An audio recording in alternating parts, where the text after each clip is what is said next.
वह संघर्ष का एक पड़ाव उनके बाहर निकलने के 25 वर्ष के अंदर पूर्ण हो गया था। 1922 में वो बाहर निकले, 1947 में यह देश स्वतंत्र हो गया। आज भी संयोग देखिए कि 75वां वर्ष है स्वतंत्रता का और इसे हम अमृत महोत्सव वर्ष कह रहे हैं।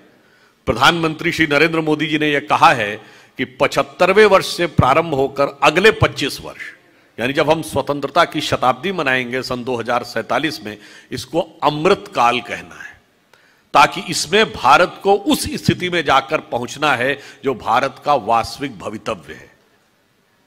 वह स्थिति क्या है? आज भी जो अभियान डॉक्टर साहब ने कारागार से बाहर निकलकर शुरू हुआ था, उस कारागार की मानसिक कारागार से हम बाहर नहीं निकल आए हैं।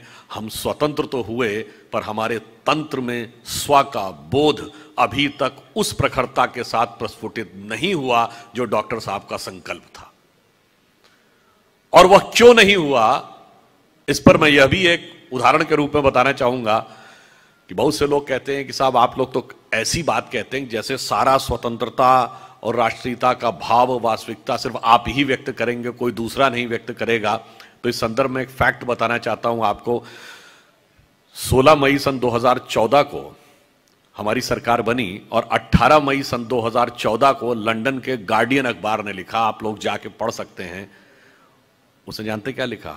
उसने लिखा 16 मई 2014 can be considered as a real independence day in India. अब यह बड़ी गंभीर बात, कोई कहेगा क्यों लिखा? उसने कहा कि आजादी के बाद लंबे समय तक भारत पे जिस प्रकार का शासन रहा, उसने ब्रिटिश कॉलोनियल माइंडसेट, व्यवस्था, विचार को लगभग यथावत रखा। पहली बार एक ऐसी विचार के हाथ में सत्ता आई है, पूर्ण रूपेण सत्ता आई है, जिसका कि ब्रिटिश विचार मानसिकता से कोई लेना देना नहीं था। तो आप ये समझिए, इसलिए हम ये कह रहे थे कि वो जो विचार का परिवर्तन उन्होंने प्रारंभ किया था, वह कितने दूर की बात थी। उन्होंने 1920 में इसी नागपुर में पूर्ण स्वराज्य का प्रस्ताव रखा था, जो कतिपय कारणों बस पारित नहीं हो पाया। एक तो वो इस चीज को प्रमाणित करता है कि जब पूर्ण स्वराज्य का विषय आया और वो 1920 में नागपुर में पारित नहीं हो पाया, आप सभी को शायद बहुत से लोगों को पता हो कि हम गणतंत्र दिवस 26 जनवरी को क्यों मनाते हैं। उसका कारण यह है कि 1930 में लाहौर कांग्रेस का जो अधिवेशन हुआ था रावी के तट पर, वहां पूर्ण स्वराज्य का संकल्प लिया गया और वो 26 जनवरी 1930 को लिया गया। इसलिए स्वतंत्रता के बाद 26 जनवरी का दिन भारत का गणतंत्र दिवस के रूप में मनाया गया। परंतु ये एक तथ्य भी तो जाने अनजाने में उजागर कर दे रहा है कि इसका मतलब पूर्ण स्वराज्य की लड़ाई तो 1930 में शुरू की, उससे पहले तो हम आंशिक लड़ाई लड़ रहे थे, यानी वायसराय की एग्जीक्यूटिव काउंसिल में कंसेशंस की बात कर रहे थे। जबकि डॉक्टर साहब ने 1920 में नागपुर में, कभी आपने विचार किया कि उन्होंने क्यों कहा पूर्ण स्वराज्य की बात 1920 में? कारण जानते क्या है कि जब प्रथम विश्व युद्ध प्रारंभ हुआ 1914 में, तो कांग्रेस ने इस विचार से कि शायद विश्व युद्ध के बाद अंग्रेज हमको स्वतंत्रता दे देंगे, बाकायदा प्रस्ताव 1914 में पारित करके विश्व युद्ध में गवर्नमेंट का समर्थन किया। परंतु जब विश्व युद्ध 1918-19 में समाप्त हुआ तो अंग्रेज सरकार अपने वचन पर कायम नहीं रही, बल्कि इसके उलट 1919 में उन्होंने रॉलेट एक्ट लाके खड़ा कर दिया। और उस रॉलेट एक्ट के जब विरोध में आंदोलन हुआ तो उसी के विरोध में हुए आंदोलन में जलियांवाला बाग का नरसंहार हुआ। अब आप बताइए, क्या इसके बाद अब किसी भी प्रकार के किंतु परंतु की संभावना रह गई थी कि अब पूर्ण स्वराज से कम हमें कुछ मानना चाहिए? वह सरकार जिसके साथ आपने यह सोचकर कोई सहयोग किया था, कांग्रेस पार्टी ने, उसने सीधे सीधे धोखा दे दिया। तो पूर्ण स्वराज के अलावा कोई विकल्प नहीं था। इस विचार, यह तर्क और यह आधार था जिसके लिए डॉक्टर साहब ने कहा अब पूर्ण स्वराज्य की बात होनी चाहिए। अब वो एक अलग बात है कि वो उस समय नहीं स्वीकार किया गया, वो 10 वर्ष के बाद जाके स्वीकार हुआ, परंतु यह दर्शाता है कि उनका यथार्थ एकदम सही था। और उसके बाद भी आप देखिए क्या हुआ, जितनी समय में हम समझौता करते चले गए, अंततः हर मौके के ऊपर 1922 में असहयोग आंदोलन रुक गया। उसके बाद क्या हुआ? 1927 में साइमन कमीशन आ गया। साइमन कमीशन ने क्या कहा कि हम द्वैतवादी शासन प्रणाली लाएंगे, हम आपको रिप्रेजेंटेशन देंगे। नहीं दिया। फिर 30-31 में राउंड टेबल कॉन्फ्रेंस हुई इरविन के साथ।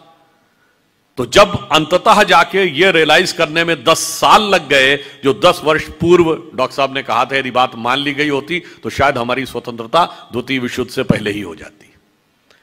अब एक बात आप और भी सोचिए, जिस कालखंड में वो जेल से बाहर निकले 1922 में, उस समय 1910 और 20 के दशक के भारत को याद करिए।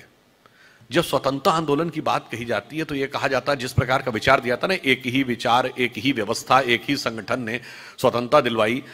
मैं 1910 और 20, इन 20 सालों में देखिए देश में क्या हो रहा था। वाइसराय हार्डिंग पर बम फेंका गया, कलकत्ता के पुलिस कमिश्नर को मार दिया गया, चटगांव में, जिसका नाम उस समय चट्टोग्राम था, बांग्लादेश में चला गया, वहां पर शस्त्रागार पे कब्जा कर लिया गया सूर्य सेन के नेतृत्व में। लखनऊ के पास काकोरी में गवर्नमेंट के कोषागार पे कब्जा कर लिया गया। दिल्ली में असेंबली में बम फेंक दिया गया। अब जरा आप इस पूरे सिनेरियो को देखिए। मतलब the armoury, the treasury has been captured, police commissioner को मार दिया जाता है, असेंबली में बम फेंक दिया जाता है और वाइसराय पर अटैक होता है। सरकार तो पूरी हिल गई होगी, सरकार का मनोबल नहीं गिरा होगा। आज के समय में आप सोचिए, इसके बावजूद जिन लोगों ने अपनी जान पर खेलकर इतना बड़ा कार्य किया, उन लोगों का कोई श्रेय ही नहीं था स्वतंत्रता के आंदोलन में। इतना ही नहीं, उनको क्या कहा गया कि साहब वो एक्सट्रीमिस्ट थे, वो अतिवादी थे, वो रिवोल्यूशनरी टेररिस्ट थे, यह शब्द प्रयोग किया गया उनके लिए। तो मैं मानता हूं कि जब हम स्वतंत्रता आंदोलन की बात करते हैं तो स्वतंत्रता आंदोलन में सब प्रकार के विचारों का जो योगदान रहा है उसे ईमानदारी से स्वीकार करने का यह समय है जो स्वतंत्रता का अमृत महोत्सव है। एक वह क्रांतिकारी आंदोलन, एक राजनीतिक आंदोलन, और तीसरा वह सशस्त्र और भारत भूमि के बाहर से शुरू हुए आंदोलन, चाहे वह गदर पार्टी हो या रास बिहारी बोस जी के द्वारा बनाई गई आजाद हिंद फौज, या बाद में जिसे नेताजी सुभाष चंद्र बोस ने आजाद हिंद फौज की एक एग्जाइल गवर्नमेंट भी बनाई थी। तो सैन्य प्रयास, क्रांतिकारी प्रयास और राजनीतिक प्रयास, तीनों को समान स्थान मिलना चाहिए, तभी हम स्वतंत्रता की सार्थकता का अनुभव कर पाएंगे। अन्यथा कोई ये कहे कि एक ही विचार, एक ही प्रकार से स्वतंत्रता मिली, तो ये स्वतंत्रता आंदोलन के साथ न्याय नहीं है। और कभी कभी मैं एक और फैक्ट भी कहना चाहूंगा, बहुत ज्यादा प्रचार किया जाता है कि साहब स्वतंत्रता आंदोलन के लिए जिन लोगों ने लड़ाई लड़ी वो तो सिर्फ हम ही थे और दूसरे क्या कर रहे थे। स्वतंत्र वीर सावरकर की बात आती है तो उनके ऊपर अनेक प्रकार के आरोप लगाए जाते हैं। आप में से बहुत से लोगों को शायद न ध्यान हो कि वीर सावरकर को जब सजा सुनाई गई तो 2 जन्मों के कारावास की सजा सुनाई गई थी, मगर किस वर्ष में? 1910 में, और वो शुरू हुई अप्रैल 1911 में। 2 जन्मों का कारावास, 25 वर्ष का एक जन्म होता था। वैसे वीर सावरकर ने बाहर निकल के ये कहा था, चलो मुझे इस बात की प्रसन्नता है कि इसके द्वारा अंग्रेजों ने हमारे पुनर्जन्म की व्यवस्था को तो स्वीकार किया कि उन्होंने 2 जन्मों के कारावास की मुझे सजा सुनाई। मगर महत्वपूर्ण बात यह कि 1910 में कांग्रेस का अध्यक्ष कौन था, यह तथ्य बहुतों को नहीं ध्यान होगा। उस समय 1910 में कांग्रेस का अध्यक्ष था विलियम वैडनबर्न, जो ब्रिटिश सरकार का सेक्रेटरी था। अब बताइए, जिस वर्ष में सावरकर को 2 जन्मों के कारावास की सजा और काला पानी सुनाई जा रही है, उस समय आप ब्रिटिश हुक्मरान के कदमों तले बैठकर यह दावा कर रहे हैं कि हम स्वतंत्रता का महान आंदोलन लड़ रहे थे। यह प्रचार तथ्य से कितना विपरीत नजर आता है। और इसीलिए जो बहुत बड़े शायर थे, एक अकबर इलाहाबादी, उन्होंने एक शेर लिखा था उस जमाने के कुछ नेताओं के लिए। वो शायद फेमस शेर आपने सुना होगा कि कौम के गम में खाते हैं डिनर हुक्काम के साथ, कौम के गम में खाते हैं डिनर हुक्काम के साथ, हुक्काम मतलब ऑफिसर्स, रंज लीडर को है बहुत मगर आराम के साथ। और फिर इतना ही नहीं, एक आध फैक्ट और भी है जो आपको ना पता हो। देखिए, भगत सिंह जी को फांसी हुई, डॉक्टर साहब जाके अनुशीलन समिति में जुड़े थे। बंगाल में युगांधर और अनुशीलन समिति जैसे संगठनों ने लेके बागा जतीन, शचीन्द्र नाथ सान्याल, सूर्य सेन जैसे तमाम क्रांतिकारियों ने इतने बड़े बड़े कार्य किए। वो सारी बातें होती रहीं, परंतु एक और फैक्ट आपको बताता हूं।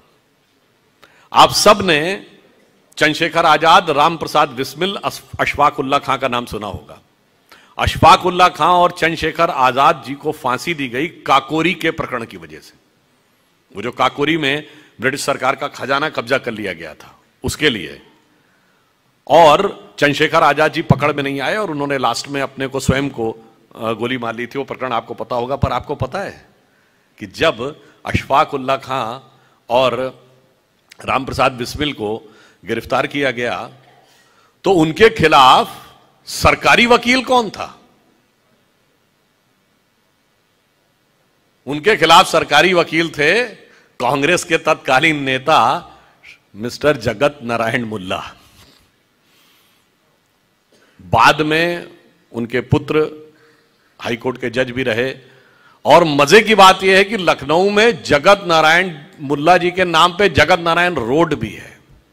अब बताइए, ब्रिटिश सरकार के हुक्मरान के नीचे बैठ के स्वतंत्रता का आंदोलन है और उनको फांसी हो क्रांतिकारियों को, उसे इंश्योर करने के लिए सरकार की सदारत में की जा रही वकालत है। और उसके बाद वो लोग जिन्होंने डॉक्टर साहब पे आरोप लगाए या संघ और संगठन पे आरोप लगाए कि इन्होंने क्या किया, मैंने ये बात एक दो बार टीवी डिबेट में ही बोली। मैंने विनम्रता से कहा, मैंने कहा एक नेता बता दीजिए जो पुलिस की गोली से मारा गया हो कांग्रेस का, एक नेता बता दीजिए जो फांसी चढ़ा हो अंग्रेजों के काल में, एक जिसको काला पानी हुआ हो, और लाला लाजपत राय को छोड़कर एक नेता बता दीजिए जो पुलिस की लाठियों से भी घायल हुआ हो। फिर भी स्वतंत्रता का आंदोलन उन्होंने ही लड़ा और स्वतंत्रता भी एक में उन्होंने ही दिलाई। तो इसके ऊपर मुझे वो शेर याद आता है कि नौरंगिए सियासते दौरा तो देखिए, नौरंगिए सियासते दौरा तो देखिए कि मंजिल मिली उन्हीं को जो शरीके सफर न थे।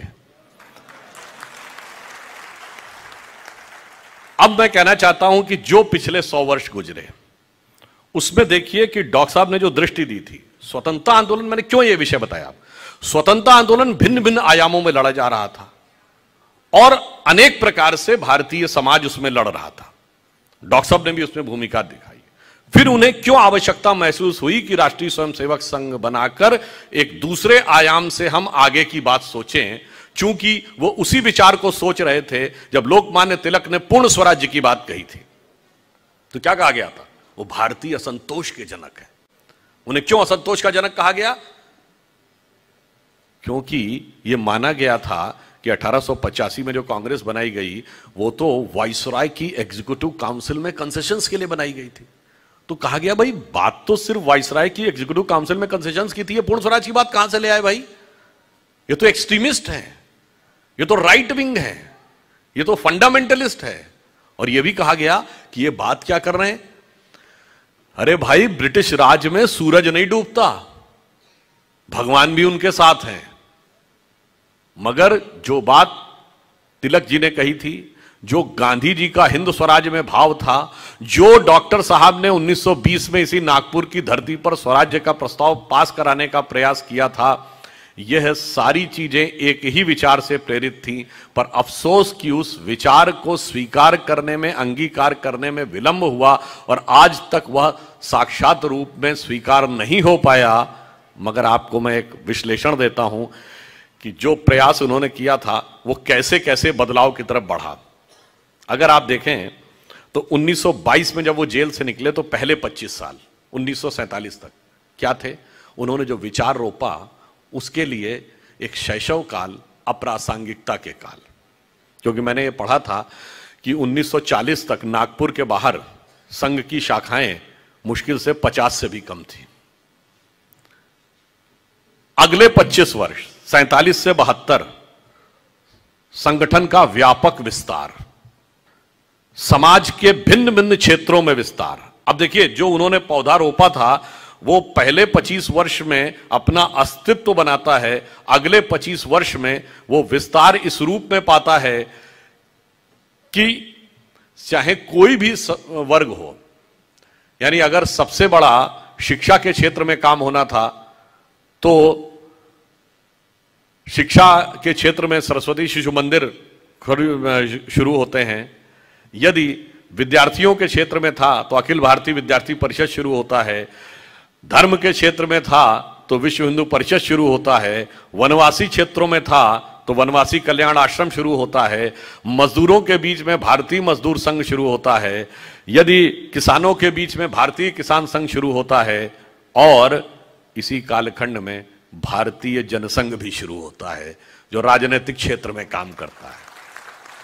अब देखिए, पहले 25 वर्ष ये, अगले 25 वर्ष ये, अब अगले 25 वर्ष 72 to 97। अब हम संगठन के रूप में थोड़ा महत्वपूर्ण होने शुरू हुए। अब सत्ता में भी हमारी यदा कदा हिस्सेदारी होने लगी। 77 में पहली बार केंद्र की सरकार में वो एक स्थान मिला, और अनेक राज्यों की सरकार में स्थान भी मिला, और अनेक राज्यों में हमारे नेतृत्व में गठबंधन सरकारें बनी। 80 का दौर आया, थोड़ा पीछे गए। 90 का दौर आया, तेजी से आगे बढ़े। 90 के दशक के शुरू में मुख्य विपक्षी दल बने। 90 के दशक का अंत होते होते गठबंधन का नेतृत्व करने वाले सत्ताधारी दल बने। तो देखिए, तीसरा चरण जो 25 वर्ष का आया उसने एक स्टेप और आगे बढ़ाया, और जो चौथा चरण आया 1997 से 2022 के 25 वर्ष। अब आप देखिए, हम सत्ताधारी दल से होते हुए बीच में 10 वर्ष का संघर्ष और प्रतिकार सहते हुए आज अपने दम पर स्पष्ट बहुमत की सत्ता पाने वाले, और वो भी लगातार दूसरी बार सत्ता पाने वाले व्यक्ति बने, दल बने। तो आप सोचिए कि उन्होंने जो दूरदृष्टि देखी थी वो किस रूप में आगे बढ़ी। और विचार, इसमें एक और बात कहता हूं, ये हम ऐसे ही नहीं बढ़े। जो हमारा विकास है वो एक क्रमिक विकास है। क्यों? मैं विनम्रता से कहता हूं, परंतु यथार्थ कहता हूं। भारत के इतिहास में जितने प्रधानमंत्री हुए उसमें सिर्फ 2 प्रधानमंत्री, श्री अटल बिहारी वाजपेयी और श्री नरेंद्र मोदी जी को छोड़कर बाकी सब प्रधानमंत्री बन के नेता बने। ये दोनों नेता बन के प्रधानमंत्री बने। इस विषय में मैं डॉक्टर मनमोहन सिंह, श्री पीवी नरसिम्हा राव की बात नहीं कर रहा हूं, या राजीव गांधी जी की बात नहीं कर रहा हूं। इंदिरा जी कैसे बनी थी? इंदिरा जी जब प्रधानमंत्री बनी तो वो पार्टी की नेता नहीं थी, वो इंडिकेट सिंडिकेट की लड़ाई में एक व्यवस्था के तहत बनी थी, और उन्हें टाइटल दिया गया था गूंगी गुड़िया, यानी माना गया था कि इनको तो हम अपने हिसाब से मैनेज कर लेंगे। पंडित नेहरू इतने बड़े नेता थे, परंतु वो कैसे बने थे? सारी की सारी कांग्रेस कमेटियां सरदार पटेल के साथ थी, वो महात्मा गांधी की अनुकंपा से बने थे। मगर सिर्फ 2 ही प्रधानमंत्री हुए। अटल जी 1957 में नेहरू जी ने कहा कि ये युवा एक दिन देश का प्रधानमंत्री बनेगा। 40 साल तक देश ने उनको प्रधानमंत्री के रूप में देखा, और 1998 में वो जाके प्रधानमंत्री बने। और मोदी जी, वो तो हाल की बात है, युवाओं को भी ध्यान होगा। 2014 से पहले के वर्ष ध्यान कर लीजिए, 2011, 12, 13, 10। राह चलते किसी आदमी से पूछिए कौन प्रधानमंत्री होना चाहिए, सब कहते तो मोदी जी होने चाहिए। ये कैसे बने? ये दोनों स्वयं सेवक थे। यदि हम कहते हैं कि संगठन व्यक्ति निर्माण करता है, वह चरित्र निर्माण करता है, तो ऐसे व्यक्तियों का निर्माण किया कि संपूर्ण राष्ट्र ने उनसे प्रेरणा ली और उनको अंगीकार किया।